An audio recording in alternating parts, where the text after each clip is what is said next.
contest set for one fall is for the WWE Championship.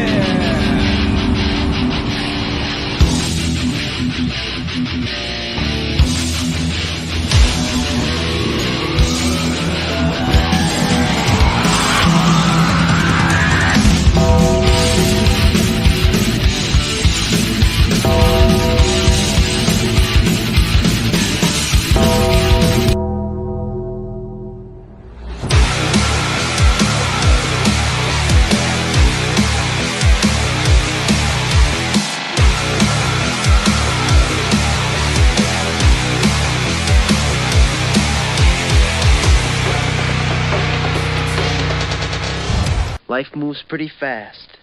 You don't stop and look around once in a while, you could miss it. Welcome to Around the Turnbuckle. I am Big Al. This is the Professor coming off our biggest weekend in professional wrestling for us. Yeah. Amazing Friday, amazing Saturday, and we are here live with Melvin Ramos. What's up, Mel? How are you? Good. What's going on, guys? Keith, Al, what's going on? Terrific, man. We're terrific. There's a little echo on your end. I don't know if you can fix that or not. Let me see if I can try. Yeah, I remember we figured that out once when it was on speakerphone. Okay, that's I think what it was. We still echoing here. Something simple. We still echoing heavy. Oops. We still echoing heavy or what, guys? Nope. Yeah, okay. We're good now. Okay, no problem. All right, we're here. What's up, Zachary, my son? How are you? Yes, how are you? Okay, so Mel Ramos, Professor, is a owner and CEO of several companies. He is a digital creator. He is a professional wrestler. He is a kickboxing champion. He is a master of arts. I mean, this guy does it all. Okay, and eventually, so I'm just excited. I am beyond excited that he's on Around the Turnbuckle because we met him through our friends in New York, right? We met him through the wrestlers out there. There's a big scene out there in the 5 boroughs. There's crazy wrestling to be had in New York. We're used to doing all the PA stuff, man, but I get so excited when we get to talk to somebody from another state, whether it be Alabama, California, Texas, or freaking New York. So, Mel, tell us what's going on with you, man. Tell us everything about you and let the world know who you are, especially our audience. I'm 39 years old, first and foremost. 39 years young, first and foremost. I've been wrestling for it'll be 23 years on the 5th of May, actually, Cinco de Mayo, which is the irony of that. Nice. Good for you. Happy early anniversary. Thank you. It'll be 23 years. I've been doing this for a long time. I've been involved in combat sports my whole life. I started out as a karateka, karate practitioner. I've always watched wrestling. Parents watched it. Grandparents watched it. Sister watched it. Brother watched it. So siblings would, gather around the TV, and that was our time to spend with each other. That's how I got into wrestling, though. So, yes. So in the beginning, when you got into wrestling, at some point you decided you wanted to get in the ring yourself. When did that happen for you?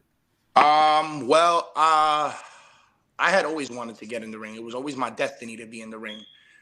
I'm a competitor. I like to compete any sports. The first sport I ever played was baseball. I was really, really good at it. Very, very good at it. I played baseball for a long time. I coached little children as well. Awesome. And then I moved up to Yonkers, New York. I'm actually from the Bronx, New York. I moved up to Yonkers, which is in Westchester County. I lived up there for a little while. It's actually where Tommy Dreamer is from and Eddie Kingston. And I actually started I'm from the Bronx, but I actually started my wrestling career in Yonkers. I had joined the wrestling team in school. I was kind of a vagrant in school. I didn't really go to school very much. I cut class a lot. Just stay in the weight room all day and be in the gym a lot. And I'd always get kicked out, but I'd always weasel my way back into gym class somehow. And I'd just stay in the weight room and lift all day. So I had this friend. His name is Jim Davey. And, I had some friends that were doing backyard at the time. And, I would go and do these backyard shows and really bang my body up. And this kid, Jim Davey, was like, yo, there's this gym close to where we live. Because him and I lived about 4 blocks away from each other. And he's like, there's this gym close to where we live at. It has a boxing ring. I mean, there's a couple of guys that do some wrestling there. It's not a wrestling ring per se, but at least you could get your feet wet, meet some people, and at least learn the fundamentals of professional wrestling. So I went in there. There's this gentleman named Dino Rosado. He's a legend. He's an old school guy. He wrestled in Puerto Rico with Carlos Colon. And I didn't know this. I wrestled in the BWF, which is the Bronze Wrestling Federation, not too long ago. But that's, we'll digress to that later. The trainer at the BWF actually teamed with this guy, Dino Rosado. So it's like the trainer I trained with later on in my life teamed up with the original trainer that I trained with. The irony of that. It's like a full circle thing. Right. So yeah, that first time was very rough. It was learning how to do fundamentals in a boxing ring. It's not easy. As we all well know, boxing rings and wrestling rings may look the same, but they structured way differently. Right. Yes. So Absolutely. Yeah, bumping in a boxing ring much different than bumping in a wrestling ring. I won't even lie, I have permanent nerve damage from that shit. I believe it. I can't even sit still for longer than like 5 minutes. It's bad. Like my body will just spaz out. Like it's crazy. Yeah. Wow. Yes. Yeah. So, where did you, so you got the training, you got in the ring, you did the backyard stuff. So where did you start wrestling? Did you wrestle for several different promotions or did you spread out? Like, what was the goal there? So here's the thing about me, right? Every school that's opened up in New York, in the New York City area, I've had a stay in for a short time. I kind of modeled my career after Abby the Butcher, Abdullah the Butcher. Yeah. He never really stays too long in the territory, but he always does crazy stuff and he makes that impact. And then he'll move on to the next territory and he'll just be like, all right, I'm done with this place. I'm moving on. Next place, next face, next space. So I kind of like have had that as far as schools. I trained. Sorry, guys. I've trained. All right. Originally, I trained in Yonkers. I trained at the BWF with Bronco Internacional. He's a Dominican wrestler of Dominican descent. Very, very famous wrestler in the Dominican Republic. I also trained for about a year with Homicide. And I'm still being mentored by Homicide and by Layton Wilkerson, the Tower of Torture. Super Fuerte TOT.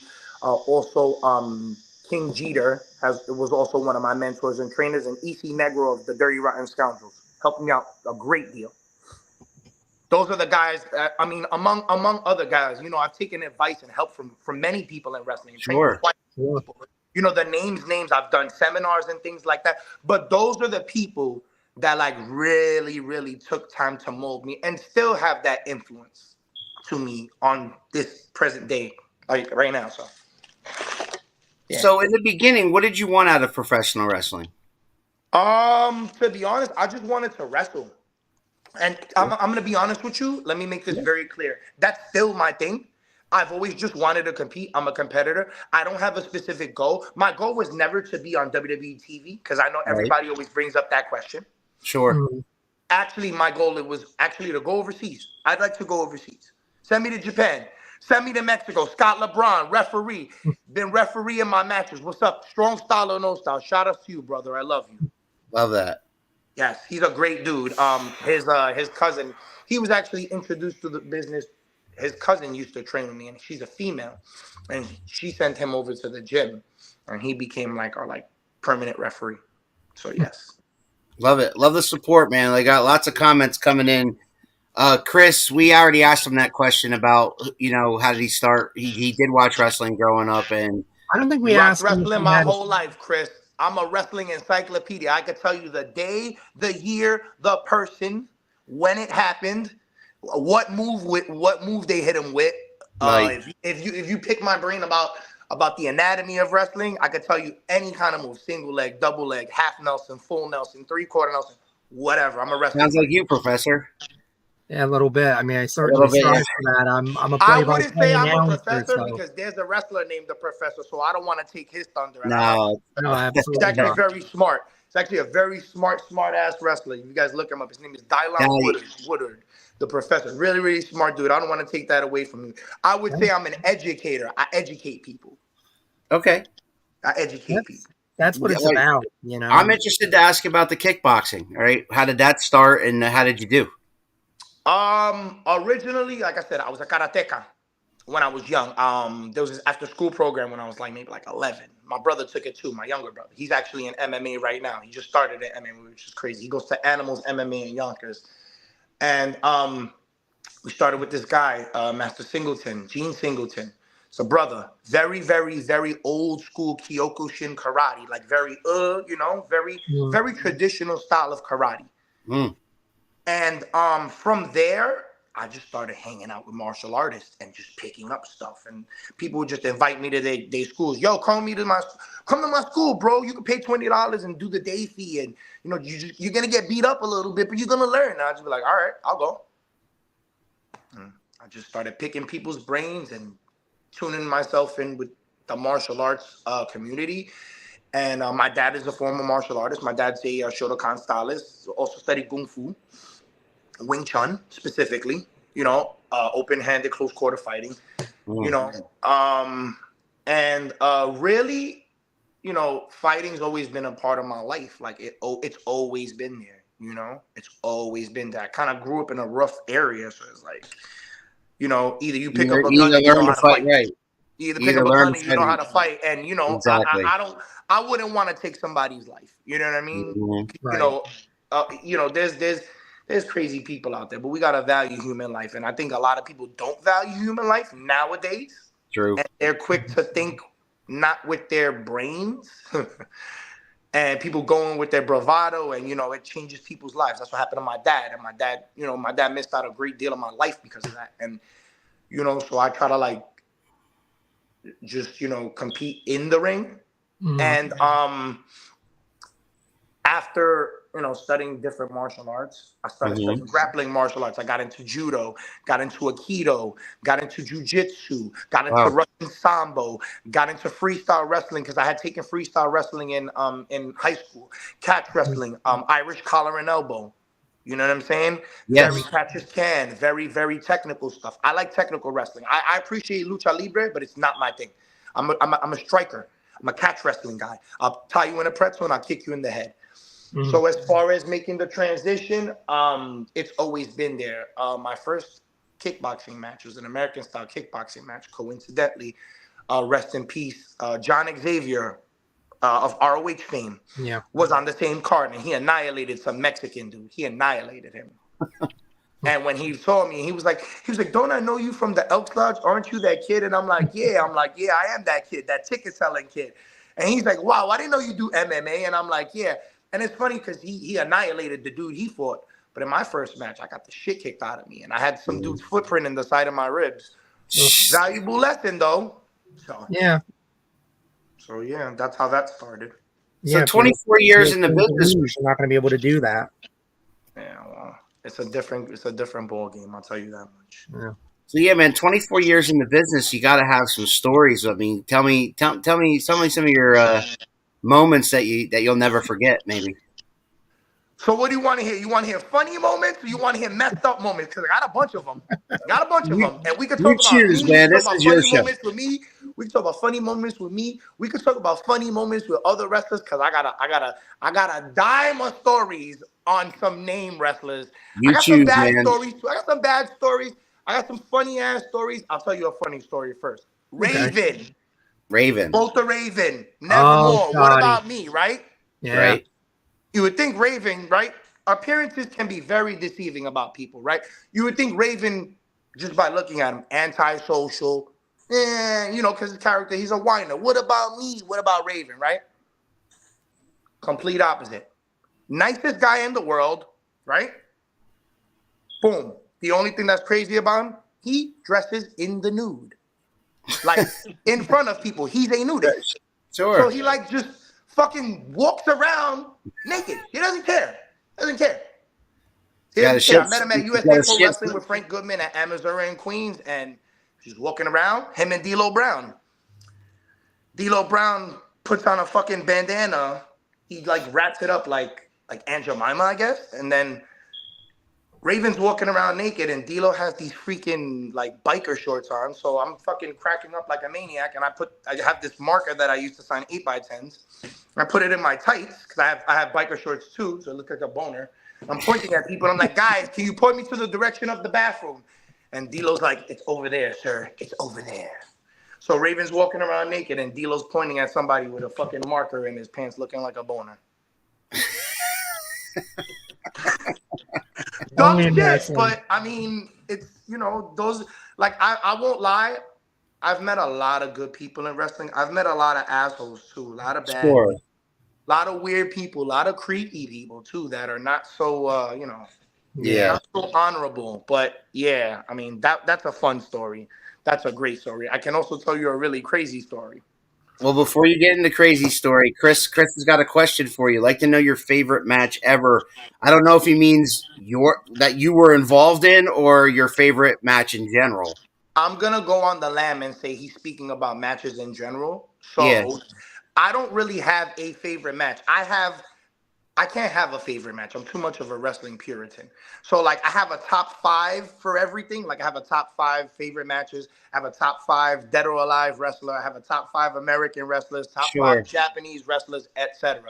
So, I have a list of 5 favorite matches in no particular order. Shawn Michaels versus Bret Hart, WrestleMania 12. Yeah, that's a great one. Owen Hart versus Bret Hart, WrestleMania 10. Yeah. Kurt Angle versus Chris Benoit in any match is good. Whenever they got together, sure. It doesn't matter what match. It doesn't matter if it was on pay-per-view or Raw. It was always good. Hulk Hogan, believe this or not, you're going to hate me for this. Hulk Hogan versus the Iron Sheik. When Hulk Hogan first won the title. It matters. When he first won the title. And I was going for the Iron Sheik that day. I like the Iron Sheik. Sure. But it is one of my favorite matches. And my favorite, the last favorite match would be it'd be Rey Mysterio and Psychosis. I think it was at Halloween Havoc. Yeah, that's a that great match.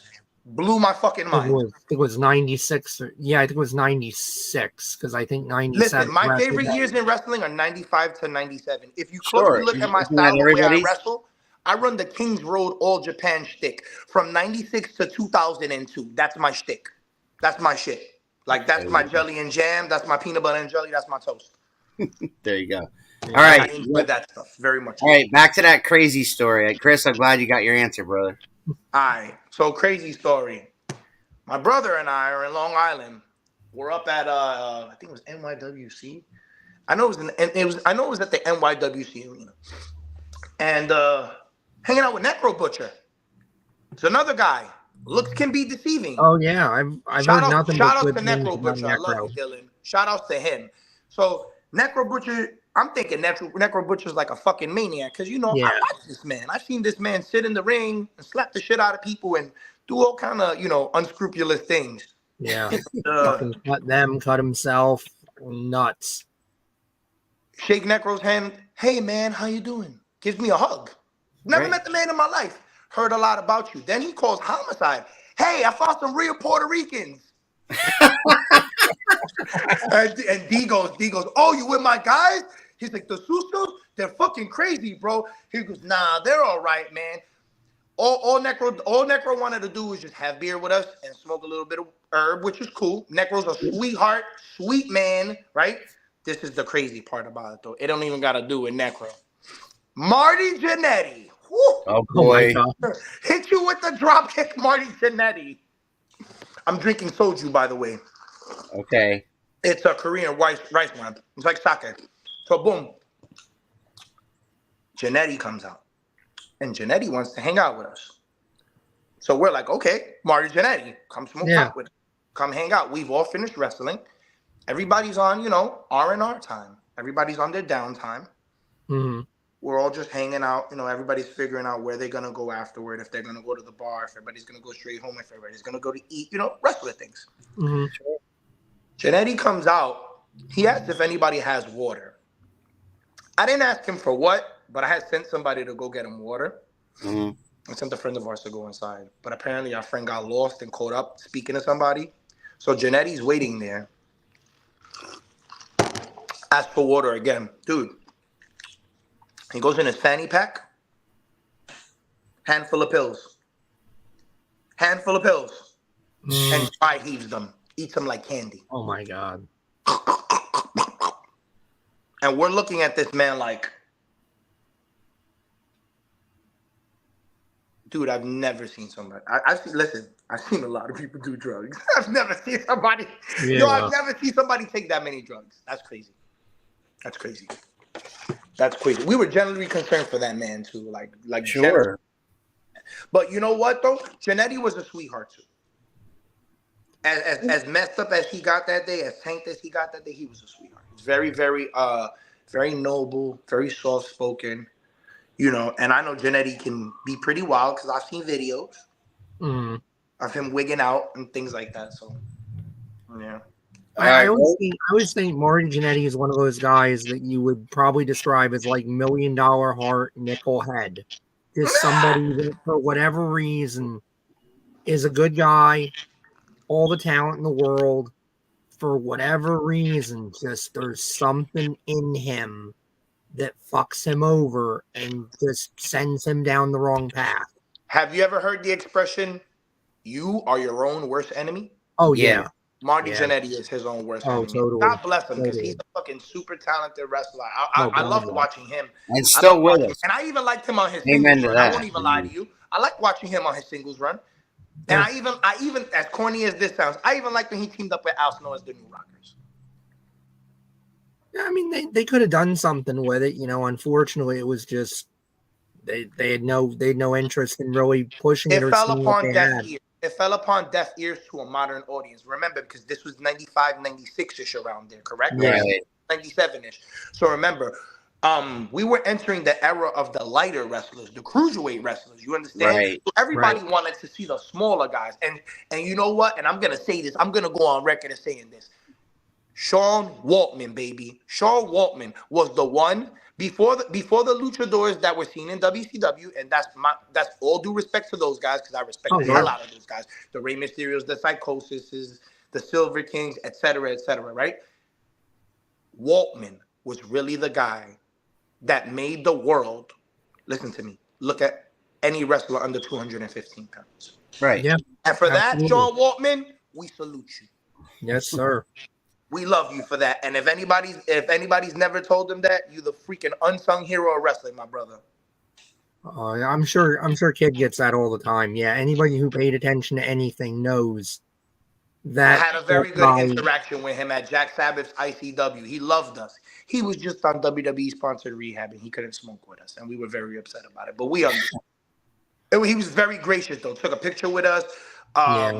We hung out with him and the FBI, Mama Luke and Nunzio. They were fucking Nunzio, yeah. Nunzio's awesome too. He just shared a locker room with us. He just came to the school to wrestle for us recently. I had the opportunity to meet him and talk to him at a show that he did that I was ring announcer for. So, great guy, absolutely great guy. Hell yeah. And I heard he owns a pizza shop in Howard Beach, from what I'm told.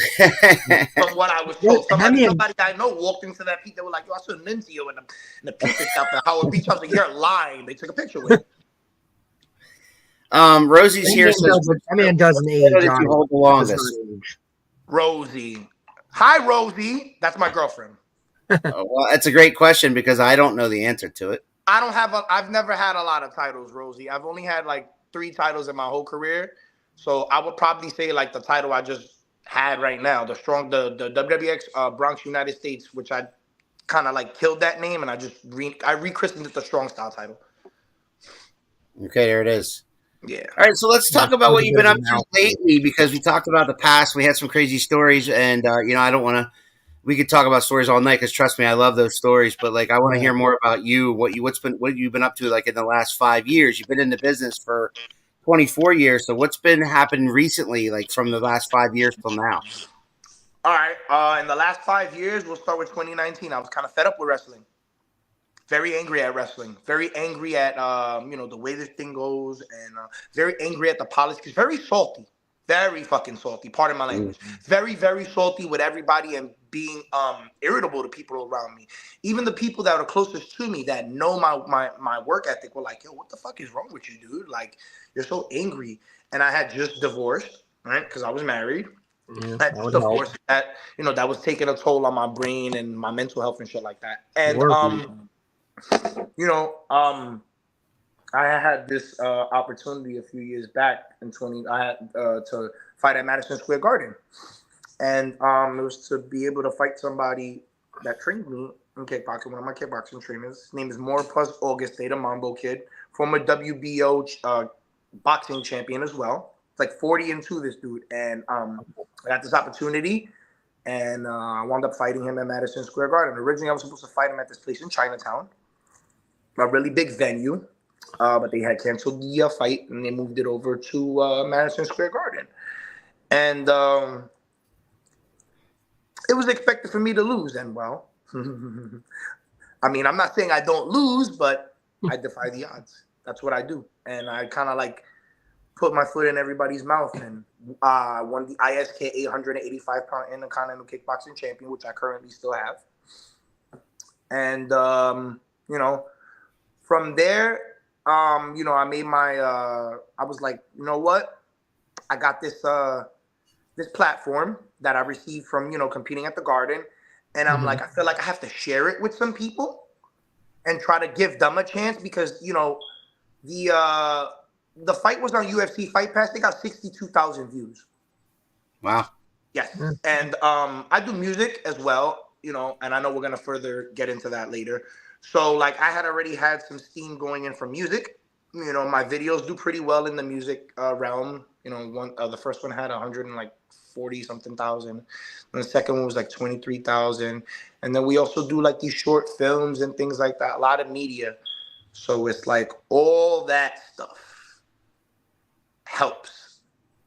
And so I was basically thinking about it, and I was just like, yo, how am I going to interject myself back into the wrestling game, after being around for so long, after trying many different things, because I've been a tag wrestler, I've been a singles wrestler. I'm primarily known as a tag wrestler, but I was a singles wrestler before I was a tag wrestler. But my main stuff is tag wrestling. I'm very known for tag wrestling. My tag team is called Los Sucios.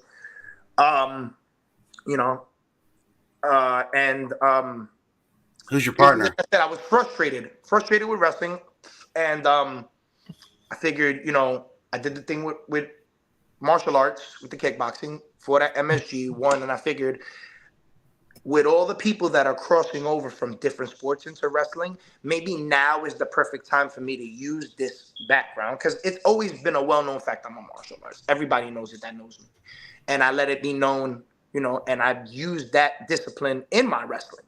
It helps my wrestling very much. And, I just been going on a run and, trying to only appear where I'm respected. And then, my friends have this thing over here. It's called Royal Wrestling Extreme. They opened up a school, and I had started going over there just to train people, just to train kickboxers and MMA guys. They were doing their wrestling, and I was doing MMA. And then people would come in, and they'd be like, yo, you training wrestlers here, Mel? And I'm like, not really, but, if you want, I'll help you. And then, my friend was just like, yo, like, are you really quitting wrestling? Because, like, honestly, I feel like we should give you another run. I was like, I tell you what, I don't want to do a run about me. If I'm going to wrestle for you guys, I'd like to only wrestle your guys that are coming up, that want to build their name up. Because, us as the I guess the gatekeepers or whatever, as the older guys, we got to be the ones to set the example that we want to see in the world. So, if we want others to help us out and come down and, work with us, I feel like I can lend my talents to a lot of people. And eventually I became the testing bar for people. Okay. Like basically at the gym, the saying goes, if you can't get in the ring with Mel, you're not ready. Because I can wrestle just about anybody. I wrestled a 6-year-old kid and made it look my nephew. How often does WWX run shows? 3 times a month. There's 2 house shows. There's one. There's the house shows are free to the public. They also stream online. They also have YouTube. We have 2 two house shows. They're like Raw and SmackDown, if you will. One Right. is called Warzone. One is called Power Outage. Those are free to the general public. That's our way of giving back to the community. Mm-hmm. We just have people come in and just watch the shows for free. And believe it or not, those shows, excuse me, they help with the marketing. So that when it's time for the paid shows, people are coming and they already know, yo, this is live show. Okay, cool. I'm supporting. Even though I come support when it's free, I'm coming to support when it's, paid. And it's been quite an interesting run. The only issue is that we can only hold a certain amount of people. About 70, 75 people at max. And then it's so crazy that people have been paying tickets and watching from outside. Like, we'll open up the gate and people will give them, like, just let them watch from outside. Or people will stand in the aisles. So it's like, it's really taking a life of its own. And like I said, I told them I would, I'm not a pageantry person. I really don't care about titles or, championships, accolades to me. Like, and, I'm going to take a quote from very famous old school kung fu movie of mine. It's called The Last Dragon. It said a true master uses a belt to hold up his pants. So I never really cared about belts. When they would ask me, hey Mel, you want a title? I'd be like, yo, whatever. If you feel I'm worth it, if you feel like you want me to be the guy, cool. But I don't think he deserves the title. Yeah, a wrestler than him. There's a lot of that in wrestling, and it's scumbag. Yeah. It's scumbag. It's very scumbag, and it's very creepy. You just tingled on my guitar strings right there, brother, when you mentioned The Last Dragon. That's a movie from my childhood. All right, so look. I'm very, very, very all right. How good are you with that soundtrack? It's been a while. It's been a minute, dude. I'm 48. All right, we're talking. Love, been a while. love, cool. It's been a minute. Cool. So in the soundtrack, there's a song called "Inside You" is by Willie Hutch, right? It's in the beginning of the song where he's walking, and he meets the master. Matter of fact, the master says a true master uses a belt to hold up his pants, right? Yes. Playing the song by Berry Gordy. It's called "Inside You." He says something about the master's philosophy, right? Yeah. This is what we're talking about, the master's philosophy. I have this thing called the master's philosophy based on that whole song. And it's like advice I give to people. Good advice I give to people. Uplifting advice. So if you ever see me post anything about the master's philosophy, that's that Easter egg. Right? So. Scott's back. He says, like, who was the strongest opponent you ever faced? Buffer Ayo. He beat the dog shit out of me. But that's my brother from another. I've known him for so long. He beat the dog shit out of me. I based my whole style on strong style. When he came to WWX, he's actually trained in the dojos in Japan and Hong Kong and Macau and mainland China in strong style for real. So he said, oh, Mel's over here repping strong style, but I'm the real strong style. Real strong style is. So let's get up. He's like, I love you, Mel, but we're going to put that to the test. And yeah, we did. He beat the dog shit out of me. But it was he didn't hesitate with that answer, Scott. Like that was the immediate thing that popped in his head. Scott knows he was there. He was the ref. Scott was the ref. So you got a front row seat. And it's funny because my manager turned on me, gave me like a cutter right after, and nobody knew we were gonna do it. Scott had this freaking look on his face like legitimate. Like, all right, you ever seen the meme of the dude that gets mad when the Undertaker like gets the streak broken? Yes, yes. Scott had that look on his face. It's good to know that kayfabe is alive and well in wrestling. Yeah. That I'm convincing, and that I don't tell anybody. That's why I don't tell anybody my business. Dude, I was sitting next to a guy. I was at WrestleMania in Philly, and I was sitting next to a guy who, during the championship match with Cody, lost his mind when Cena came out. But when the Undertaker's bong hit, he was sitting by himself. He looked at me he looked at me, and he was like, he had that face that, kayfabe's alive and well, because I saw it on the guy's face. That was freaking awesome. Like, you know what I mean? That's the thing. See, yes, I'm known for realism. I'm known for blurring the line.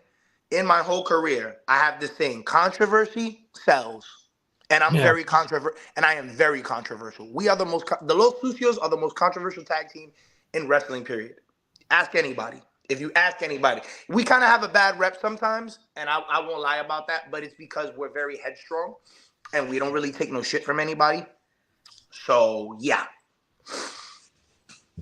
So we talked a lot about that team. Can we ask about your partner? Sir Sucio Rome. He's in Florida right now. He's in Florida. He just did Riot Pro Wrestling. He had some cruiserweight title shot. He lost, but you know what? He gets a rematch, so he's gonna win. I think he's gonna win the second match. I hope he I'm keeps saying being booked by Riot is nothing to sneeze at. No. Yeah, I'll be at Riot. I'll be at Good Riot opportunity. too. I just couldn't take the time off this time because I took off time to go to AFA's earlier in the month, and his schedule's a little more, open than mine. I work security in the city in Manhattan in an off-Broadway theater. It's called the Town Hall. Amazing place to work. Like, I bodyguard celebrities to their cars. It's Nice. amazing place to work. All right, man. So let's get into the creation, man. Because I love the fact that I was reading all your stuff and I was looking at some of your stuff and some of the music videos and some of the things like that. Like I love how creative you are, and I just want to know like where you're at with that, where you want it to go. I'm being honest with you. I run a record label. It's called Third Eye Entertainment. I try to cultivate other talent more so than mine. Same thing with wrestling. I have that philosophy. I feel like if you bring the people around you up, it makes people look at you in a different light, and it makes you shine in a different light. Sure. And a lot of people are not willing to go out there and do that. So I've been a piano player since I was like 11. Okay. I took lessons out of college, but over time I lost the ability to read music. I forgot how to read music. So now I play by ear. I'm a pitch player, and what a pitch player is it's like the opposite of being tone deaf. When you're tone deaf, you can't hold a tone, right? Well, when you're a pitch player, you can hear any pitch and you can repeat that sound within 5 minutes. I can repeat any sound on a piano within 5 minutes of hearing it. Right. So that's how I started cultivating that talent. Buffett Ayo, I made his theme song. Not a lot of people know that. I'm a producer of theme songs. I'm trying to do the Jim Johnston thing. Jim Johnston is an idol of mine. Sure. Yeah. I look up to Jim Johnston very much so. I've had a conversation with this man in his inbox, to tell him that I'm very into music production and, like, how does he come up with, like, inspiration to make people's wrestling themes. With Buffett Ayo, it was simple. He told me he had an idea. He had this instrumental, but he didn't want to use it because he didn't want to get copyright issues. So I told him, I said, yo, I can recreate it, not exactly the way, but I can make it sound very similar. And we can add some of your voice and some of your partner's ad-libs, and boom. Now it's been all over, and now I get a nice publishing check every 3 months and a royalty check every 3 months. And, it goes very well. I do hip-hop mostly. But that's not really what I want to do, to be honest. I want to do sync licensing. Sync licensing is when you have your music in shows and in places. You understand? I don't, as much as people like to be the center of attention, and as much as I always am the center of attention, it always winds up like that. I'm not very into attention. I don't like to be in front of the camera, as weird as it sounds. And a lot of people say that they're like, yo, you're mad photogenic and you're always, so whatever. But it's like, I don't want people to see me. I want people to know my talent. I want people to know, yo, that motherfucker can play piano. That kid can rhyme. That dude can wrestle his ass off. That's why I don't really tell people where I come from, who trained me. I don't want to be seen for where I come from. I want to be seen for the accomplishments I've achieved. Sure. That's fair. So you're building a legacy. I mean, that's when you're gone, you want people to remember you for what you did, not who you are, right? Like, I want people to say, yo, Mel was a helper. Mel was an uplifter. Mel was somebody that said, yo, I see you as clay, right? I see you as clay, and I got these rough ass hands, and I'm gonna mold you into something. My manager, his name is Mark Mayhem. He just turned on me recently, that little son of a bitch. I'm gonna kick him in his face. I'm gonna kick him in his fucking face, and I hope he's fucking watching, that little fuck. But the first day I met him, I was training with him. And me and the guys are training him. And we're explaining things to him, right? And he's getting things on the first try. And there's only 2 types of people that get things on the first try. People who have a prior athletic background in something else besides wrestling, or people who come from another wrestling school. Or marks, that's 3. So we're explaining things to this young man, telling him, yo, do this. And he's doing them, getting them, clutch. I'm like, yo, float over. I'm going to run into you, float over. Boom, give me an arm drag. I'm like, yo, single leg, side headlock. He's doing things that not a beginner would do, and we're fucking with him. And I'm talking to the guys, and I'm like, yo, he knows something, right? So I ask him. I go, yo, what do you know? And he goes, excuse me? I go, what is your athletic background? Because the way your feet are placed, I'm like, me and the guys were talking about it. The way your feet are placed and the way you're catching on to things is not something that a beginner would catch. You understand? Not somebody that it's their first day of wrestling. Usually your first day wrestler is nervous. They know the business, but they don't know the fundamentals. They don't know about bumping. They don't know about rolling. They just know the move. He knew the rolls. He knew the falls. He knew quite a few things. So I grilled him about it. And told me he has a jiu-jitsu background. So this excites me. This excites me in the gym. I like my shooters. I like shooters. I like guys that can go for real. Right. So I said, yo, this is what we're gonna do. I got everybody out of the ring. I said, yo, everybody get out the ring. Do me a favor. I said, yo, we're gonna run round robin on this kid. Do you know nobody could choke him out? Wow. Nobody could put him to sleep. Nobody could tap him out. And he's a bulldog. So I'm like, yo, I like this kid. That first day I seen him, I said, yo, I like him. I said, yo, Greg, Mark Mayhem, you're my manager. Because his real name's Greg. I said, yo, you're my manager from now on. That's how we're going to introduce you in. And he, the title run came to an end recently. Right. And, he wants to step out of the shadow into his own, into his own light, I guess. Yeah. I guess he felt the need that the old guy, because there's a lot of old jokes about Mel. I'm 39 years young. I said it earlier. There's a lot of old jokes at the gym. So I guess he felt the old guy was holding him back. Mark Mayhem felt the old guy was holding him back. And he's been kind of like going into business for himself. And when I went over to WXW, he was granted a title shot and went into business for himself. And he lost. And I had told him his inexperience cost him that match. And he kind of got mad about it. And he said that the title was going to my head. And there's been this series of vignettes that we've been doing that he's kind of been getting like, my frustrations have been getting to me.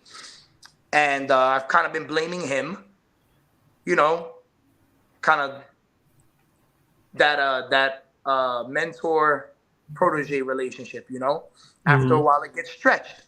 Classic wrestling. After a while, it gets stretched. And, when that relationship ends, what happens? Either the face turns, I'm a face right now. I'm normally here. So if we're faces, either the person that's the manager turns on the wrestler or the wrestler turns on the manager. Now, everybody knows me. Sucio means dirty. So everybody expected me to turn on him. That was the consensus because I was getting frustrated. I've been riding his ass about things and, getting angry at him. And I give him a hug because somebody in the audience is like, forgive him. Shake his hand, bro. That's your manager, bro. That's your bro. And give him a hug and he shakes my hand. This little motherfucker looks me in the eye and he pulls me in and he gives me an ace crusher. Oh. Laid me the fuck out after I just had the match of my life with an international superstar. Laid me out. So now, so winds the road leading into hell. And now I have to kill him and he has to kill me. So we're thinking about something gimmicky that we're gonna do. I don't know. I think I want to do a dog collar match against him. Oh boy. Oh yeah, that's definitely. Or a Dusty Rhodes Steve Carino cowbell match. What y'all think about that? Oh, the bull rope, yeah. Bull rope match. The bull rope in a while. Bull rope strap match or a dog collar maybe. I don't know. And it's crazy because when I lost the title, we're running this this mental health thing with me that I'm kind of losing my mind. So I had told everybody that it was we were gonna take it a little far and that shit was gonna get extreme. And it was a triple threat. I didn't get pinned in the match when I lost the title, but no rules in a triple threat. And well, somebody got stabbed in the face with a fork. Oh, Abby style. Lance Handsome, he's not gonna eat spaghetti for a while. He's got PTSD when he sees a fork. Yeah. Yes, I mean, we've had some of we've had some WWX guys on here recently in the past few months. They've been cluing us in a little bit on what's going on over there. It sounds like a crazy place. It's a good vibe. It's a good vibe. We got a lot of good vets that come in and help out. Swerve was at the school a couple of months ago. I took a picture with him. Very humble man. Came with his friend Flash Garments and his friend Guida Silva. They're both really good. They do stunt work. Flash Garments does the music. Shout out to Flash Garments. He did the theme song. Big Swerve When I Ride. It's called Big Pressure. Right. And shout out to Swerve for winning the title, man. Absolutely, man. AEW champion. Very proud. Very proud. Yeah, I mean, I was excited about it. Like, I don't watch much AEW much anymore, but I was excited about him. I saw the potential in him when he was in WWE for a short stint, and I think that they dropped the ball on him, in my opinion. He's always had potential, even on the indies. Yeah. He doesn't even remember because him and I did cross paths early in my career when I was a young boy. He doesn't even remember that. Whole different lifetime ago. Mm-hmm. Yeah. Yes. So kudos to him. So listen, man, we got about 5 minutes or so. So I would like to ask you: is there something that we have not covered that you would like to talk about before we let you go? Well, May 11th, World Wrestling Extreme is having a show in Queens at the Elks Lodge. We're moving to a bigger venue. We're gonna step outside of the school. We're gonna do a test run and see how we do in the big time. I'll be wrestling Super Nitro. I'm 3-1 against this. Well, 1-3 against this man. He's beaten me in 3 different states. I hate him. He's a good friend, though. I'm gonna kick his teeth in. He's also a martial artist. He's a black belt in Taekwondo. Kickboxer versus Taekwondo. Damn. Classic martial arts wrestling rivalry. I'm gonna kick your ass, Super Nitro. May 25th, Los Sucios will be appearing at Ace Pro Wrestling in Bergen, New Jersey. Also, what is it? June 1st. I will be wearing June 1st. June 1st. I forgot where. I'm going to be at June 1st. I'll also be fighting MMA in December. I'm going to be fighting a former wrestler who, full circle, was also a manager of mine, Dave Potter. He's a UFC analyst. They're going to make the announcement very soon. So we're going to do a five-round fight. And wow. First time me stepping in the cage. I've done MMA exhibitions. I've done pancrase, but I've never been in a cage. So this is going to be a first. This is his last fight. They haven't announced it yet. So, hopefully I can send him off into the sunset really well. And hopefully that'll open up some doors for me. I have some new music coming out. June Massachusetts, 8th. I think you said for June. Oh, yeah, June 1st. There you go. Springfield, Massachusetts. HAWA, the Hispanic American Wrestling Association. I'll be over there. Super Nitro will be over there too, coincidentally. That's one of the companies we fought at. And it's funny because usually Super Nitro's a face and I'm the heel when we wrestle. But over there, no, they hate him over there. And he's like a goody two shoes, like very respectable, honorable young man, like clean cut and everything. And they hated him. It was very, very surprising. So that's June 1st. The MMA fight. I'll be back in Florida. I was just in the WXW Samoan Cup tournament. As you know, WXW was supposed to close doors, but Alpha Junior is going to be taking over. So we're waiting to restructure the company, for them to restructure the company for us to be back down there. Hopefully there'll be a Samoan Cup next year, and we'll be in the tournament next year. We're looking to go up to Battlefield with Alpha Junior, and I'm looking for big money fights, honestly. This is my thing. As long as there's a ring, as long as there's a cage, as long as there's competition, I will compete. And as long as the money is right, I'll compete. I don't have a problem competing against anybody of any skill set. It doesn't matter if you're a beginner, intermediate, advanced, expert, whatever you claim you are in the martial arts totem pole or the wrestling totem pole. I'm willing to work with anybody. I'm willing to work with any company, and I know we got about a minute left, so I'm going to say this. Mr. Director was on. Mr. Director was on here before, right? He was, absolutely. I want to talk about Mr. Director. Mr. Director, I love Mr. Director, right? I know Mr. Director from a previous gym that we trained at, right? He came over here, saw I was there, and my partner and a few other people, and got very comfortable, got really good in a year's time, won a title, the title that I eventually won, that I renamed the Strong Style title. Yeah. But Director hurt his knee, and he blew his knee out really bad. He took a really bum rap, and Director's making his way back into wrestling. So, Director, you say you want to wrestle me for the title, but I don't have the title. But that doesn't mean we still can't wrestle, director. So how about it? What say ye? That's my saying. What say ye, Mr. Director? 1-on-1 with the Blind Fury. Lights, camera, action. Final cut. Life is like a movie, ladies and gentlemen. You just got to decide who's the supporting cast, who's the star, and who doesn't make the final cut. Love it, Challenge man. thrown down. There it is, Mr. Director. I'm sure we'll watch this back, and I'm sure he'll get back to you. I'm guaranteeing it. For those of us who don't know, where can we catch WWX online when they live stream, and also where can people get a hold of you if they want you? All right.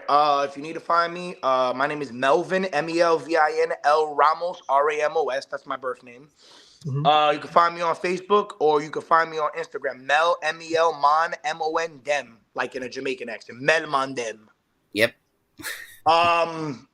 Mel Gibson, Gibsun on all platforms. WWX has a YouTube channel, World Wrestling Extreme. You could go find them. You could also look at my channel.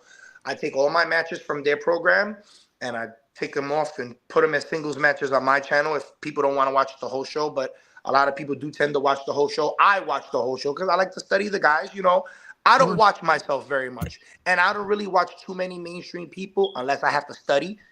I would prefer to watch people that I know so that I can see where they're at, and that excites me. The same thing with music. I like to listen to people that I know.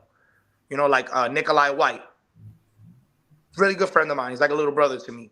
Very talented musician, very talented wrestler. So shout outs to Nick, shout outs to the guys, shout outs to you guys. Thank you for having me. Shout outs to World Wrestling Extreme. I want to thank management over there because, you know, kind of let me do what I want. And it's hard to let me do what I want. It's hard to let me do what I want because I know gather that, I can be kind of difficult. I could be kind of difficult, but you know what? They you know, they took their time and they put their trust in me, and you know, I really appreciate that. So. Well, listen, man, I'll tell you what wasn't difficult. What wasn't difficult was this interview. You made our lives a lot easy. The hour went really, really fast, and I appreciate you. We appreciate you we got to know you in this last hour, and man, your passion is amazing. Your creativity is amazing, and I just hope you keep doing what you do until the wheels fall off. Yep. So the wheels fall off. Look, the final. Before I go, this is the departing thought. The final destination, Japan or Mexico. Send me overseas. Professional wrestling. I'm trying to manifest it. Manifestation is real, ladies and gentlemen. I'm going to say this to you. Look, I manifested my title win. I manifested it being at the Garden. I manifested us being in the Samoan Cup tournament this year. We were not supposed to be in the Samoan Cup tournament just because somebody showed up. I was saying it. Somebody's not going to show up. Somebody's not going to show up. And when we got there, somebody didn't show up. Manifestation is real, people. If you think it, you can stink it. If you believe it, you can achieve it. That's my departing thought. Much love.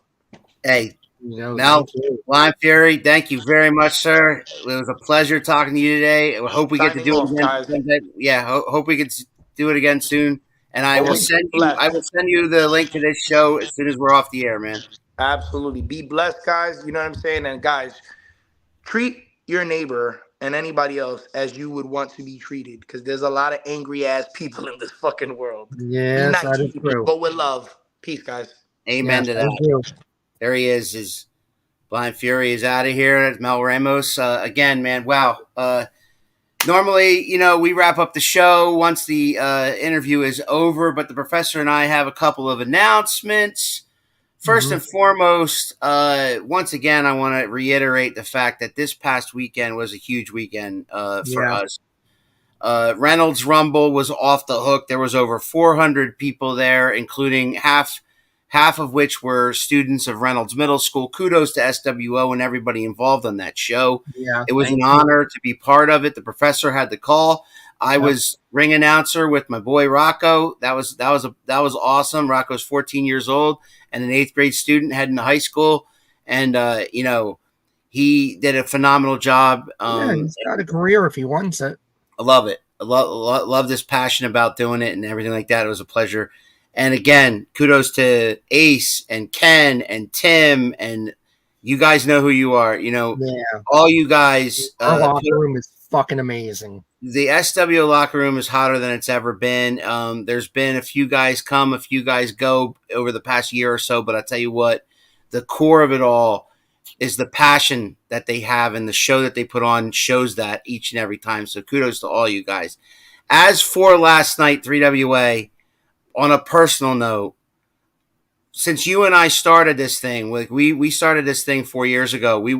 The first 3WA show I went to was the 40th anniversary outdoor show 4 years ago. So we are about to have the 44th anniversary show, where you and I are going to have the call.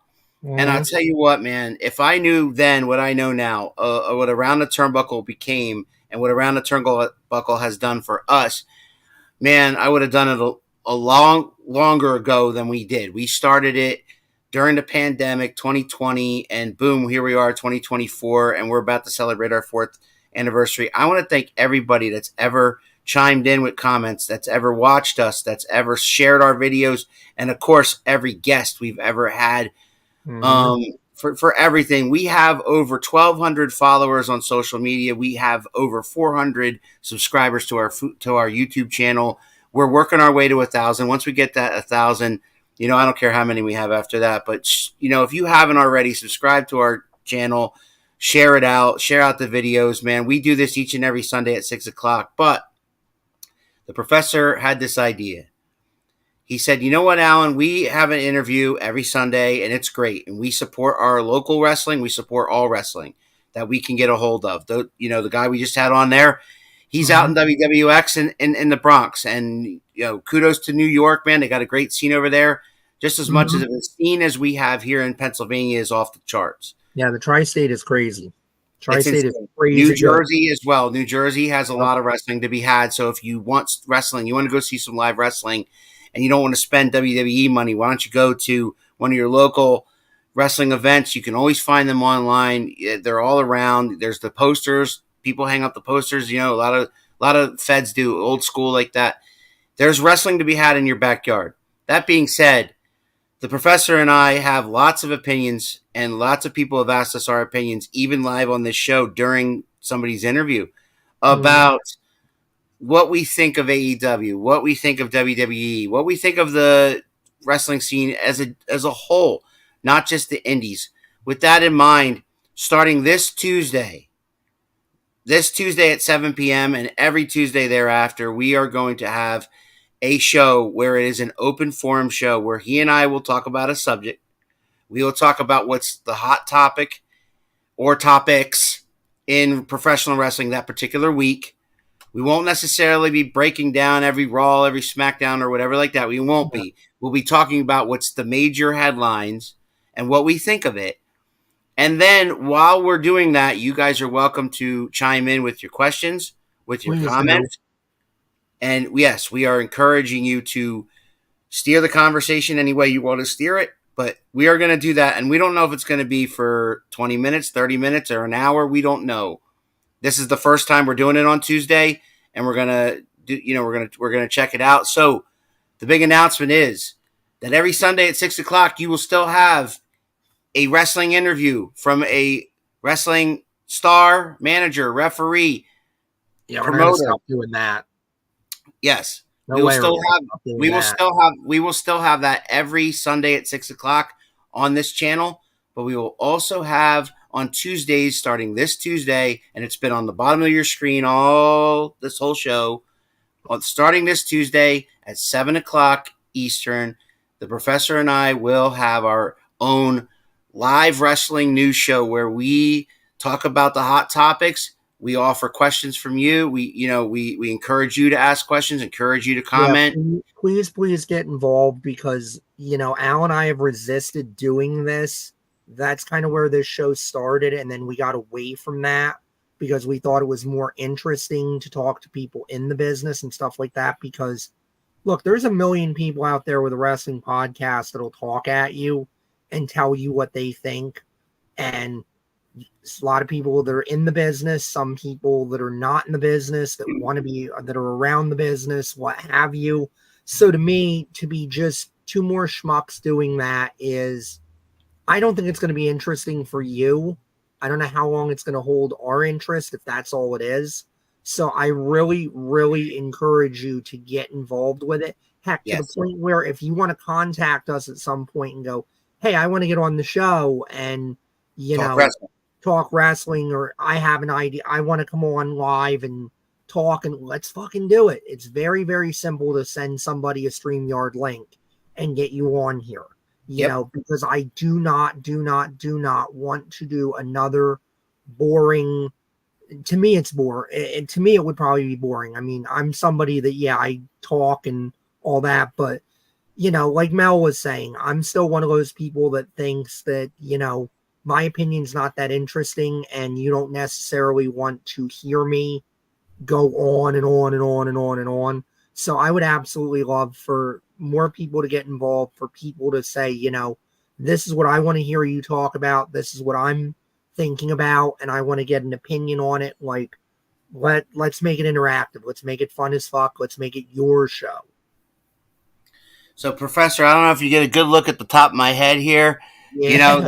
That's because of Greg the Mechanic Manual. I don't know what he rubbed on my head at the Reynolds Rumble, but you can see the after effects there. Yeah, so Greg, I could certainly believe that. So Greg, if you're watching, I was allergic to whatever wax you used. Just saying. Yeah. Okay. That being said, we are out of here. Our thanks to Melvin Ramos for being on here, man. You were phenomenal. You are welcome back anytime, and send us any of your friends. We'd love to talk to them about everything WWX and everything else you guys got going on over there in New York. Yeah. In the meantime, promote.